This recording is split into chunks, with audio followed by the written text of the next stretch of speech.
Have you ever just looked at a world map and wondered, why? Why did history unfold so differently on different continents? Why did some societies get so wealthy and powerful while others didn't? This isn't just a history question. It's a question about the very world we live in right now. Well, it all started with this one simple question. It was asked way back in 1972 by a local politician in New Guinea named Yali. And when he says cargo, he's not just talking about stuff, He means technology, wealth, power, the whole shebang. And his question is just so brilliant and simple, but it cuts right to the heart of global inequality. And the person Yali asked was the author and biologist Jared Diamond. It wasn't an attack or an accusation. It was a real, honest question. And Diamond realized that to actually answer it, he'd have to unpack like the entire story of human history for the last 13,000 years. And that's exactly what we're going to do right now.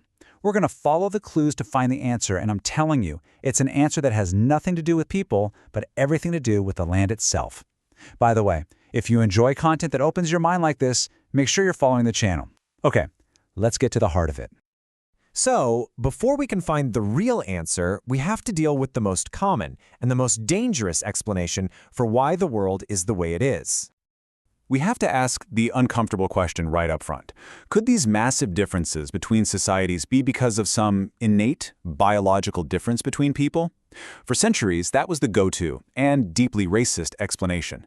But is there any scientific truth to it at all? And Jared Diamond's answer is a loud, definitive no. He argues with tons of evidence that there is absolutely zero scientific proof for any kind of intellectual or biological advantage of one group over another. The real answer, the actual evidence, points somewhere completely different. So, if it's not in our biology, then what is it? Well, the first big clue in this whole mystery is something our ancestors had zero control over: simple geography. It was like they were all born into a giant lottery. I want you to picture this. It's 13,000 years ago. Every human on the planet is a hunter-gatherer. Nobody has a real advantage over anyone else. But without knowing it, they were all playing a massive geographic lottery, and the shape of the world map was about to pick the winners and losers. And this is where it all begins. It's so simple, it's almost crazy. Look at the continent of Eurasia. It's wide, right? It runs east to west. That means a crop like wheat, first grown in the Fertile Crescent, could spread for thousands of miles because the climate and the length of the days were pretty much the same. Now compare that to the Americas and Africa.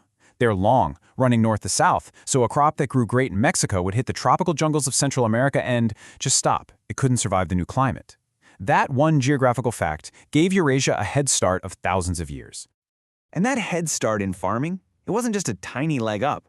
No, it was the first domino in a chain reaction that would literally reshape the entire planet. Let's break down how that happened. This right here, this is basically the engine of the entire book. It might look a little complicated, but the idea is actually super simple. It all kicks off with one thing: being able to produce a lot of food. That single development was the ultimate cause that led to, well, pretty much everything else. Because it wasn't just about having more to eat. It was about what a reliable surplus of food unleashes. So here's how that cascade works, right? You get a food surplus, so you can feed more people, and they can all live together in one place. That leads to dense, settled populations. And for the first time ever, not everyone has to be a farmer. You start to get specialists, people who can become full-time soldiers or kings or inventors who figure out how to make steel. And living so close to all those domesticated animals creates a deadly side effect: germs, epidemic diseases that those populations slowly, over centuries, build up immunities to. So what's the bottom line here? The societies that won the geographic lottery, they weren't smarter, they weren't better, they were just luckier.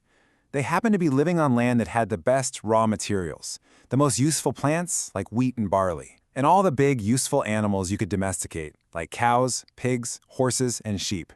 And that luck gave them the tools of conquest: the guns, the germs, and the steel. Okay, so we've talked about the theory, but what does this look like in the real world? Let's zoom in on one of the most unbelievable moments in all of human history, where all these forces came crashing together. The year is 1532. The place is Cajamarca, Peru.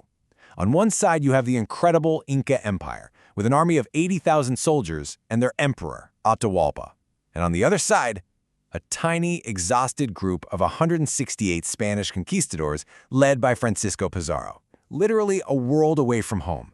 I mean, on paper, it's a joke. It's impossible. Seriously, just think about that for a second. How on earth does a tiny band of 168 men take down an army of 80,000? It sounds like something out of a legend, but it actually happened. And the answer isn't about the men themselves, but about the invisible weapons they carried with them. Advantages that had been building for 13,000 years. Pizarro's men had steel. Their swords and armor were almost invincible against the Inca weapons. They had horses, which the Incas had never even seen before, that were basically like ancient tanks on the battlefield. They carried germs. Smallpox had already spread ahead of them, killing millions of people, including the old emperor, which threw the entire empire into a civil war that Pizarro could use to his advantage. And finally, they had writing. Pizarro knew how Cortés had conquered Mexico because he'd read about it. Atahualpa had no idea who these strangers even were.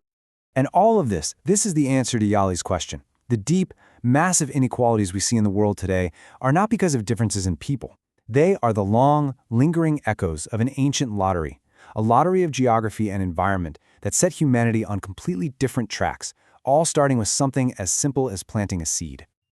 So, the big idea to take away from all this is that we are all, in some way, products of this deep history, profoundly shaped by the ground our ancestors walked on. But that leaves us with one final and maybe unsettling question to think about. If these environmental advantages and disadvantages are so powerful and run so deep, how are they still shaping our world right now? And what does that mean for the future we're all trying to build?